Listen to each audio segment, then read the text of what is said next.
तो बेटा ये सवाल बहुत अच्छा है। इसको सॉल्व करने की एक टेक्निक है, उसको समझ लीजिए। कह रहे कि stone is far freely under gravity. ये आपका स्टोन है, यहां से ये गिर रहा है, एम आई राइट? ड्रॉप हो रहा है या फ्रीली ड्रॉप हो रहा है, यानी यू इज इक्वल टू 0। कह रहे हैं कि पहले 5 सेकंड में वो h1 दूरी चलता है, और नेक्स्ट 5 सेकंड यानी यहाँ पे ये जो आपका 5 सेकंड है नेक्स्ट, यानी कि यहां से लेके यहाँ के जो 5 सेकंड है इसमें H2 चल रहा है। तो जाहिर सी बात है नेक्स्ट 5 सेकंड यानी यहां तक पहुंचते पहुंचते 10 सेकंड हो जाएगा।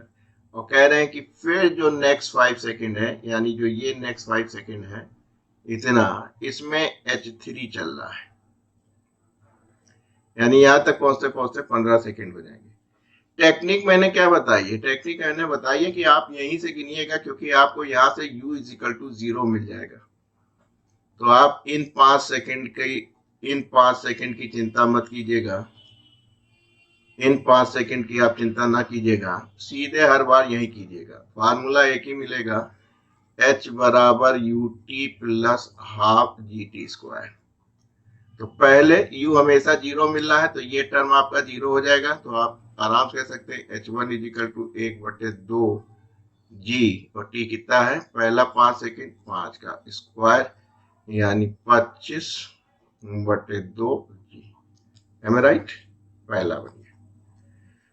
दूसरा u बराबर 0 से लेंगे, यहां तक आएंगे, यानी कि आप कहेंगे कि सर h1 प्लस h2 जो दूरी है u बराबर 0 से है, इसलिए हमने उसको लिखा नहीं है। जी टी स्क्वायर यहां तक पहुंचते पहुंचते कितना हो गया बेटा? 10 सेकेंड का, यानी 100/2 जी। h1 आप निकाल चुके हैं भाई, 25/2 जी निकाले हैं आप। तो h2 निकालना अब आपके लिए बहुत आसान हो गया। कोई डिवाइड ना कीजिएगा, h2 बड़े आराम से निकाल लीजिएगा। 100/2 जी माइनस 25/2 जी क्या हुआ? 75/2 जी। रेशियो निकालना यानी कॉमन फैक्टर हम बाहर ले लेंगे। अब आइए H3 पर आते हैं। यहाँ पे तो आप u बराबर 0 से लीजिएगा, plus H3 half G T square यानी 15 का स्क्वायर।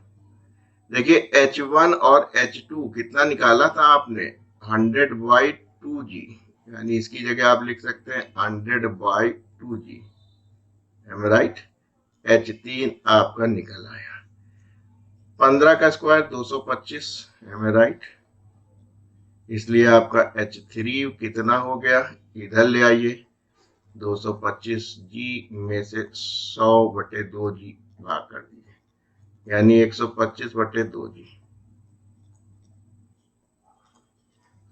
अगर आप इसको देखें H1 H2 को कंपेयर कर लीजिए। देखिए ये आपके पास क्या है? 25 है, और H2 क्या है? H2 क्या है? तो H2 का रिलेशनशिप निकाल लीजिए। H2 इज इक्वल टू, यहाँ देखिए 3 से गुणा कर दीजिए, 3 टाइम हो जाएगा, 3 टाइम H1 हो रहा है। इससे देखिए ये 25 है, ये 75 है, तो 3 टाइम हो गया। और यहाँ देख लीजिए H3 का H2 से, तो आप यहाँ से निकाल लीजिए H3 का। H3 इज इक्वल टू, ये क्या है? 125/2 है, यहाँ 25 से 5 टाइम हो जाएगा, 5 टाइम ऑफ H1। इसको और इसको देखिए, पहले और तीसरे को देखिए, कहीं इससे होगा क्या? कहने लगे कुछ नहीं होगा। H1 की जगह हम H2/3 लिख सकते हैं, यहां से H1 की जगह हम H3/5 लिख सकते हैं। बस आपका काम बन गया। यानी आप कह सकते हैं कि H1 is equal to H2/3 equal to H3/5, यानी fourth is the correct option. बच्चा यहां तक भी निकाल लेता है, लेकिन जब कंपेयर करना पड़ता है तो उसको दिक्कत होती है। इस बात को ध्यान रखिएगा। H2 H1 को कंपेयर कर लीजिएगा, और H1 और H3 को कंपेयर कर लीजिएगा, आसानी से आपको मिल जाएगा। और फिर आपको H1 की वैल्यू निकालने में कोई दिक्कत नहीं होगी। जब ये बराबर इसके है, ये बराबर इसके है, तो जाहिर सी बात है ये बराबर इसके हो जाएगा। एम आई राइट?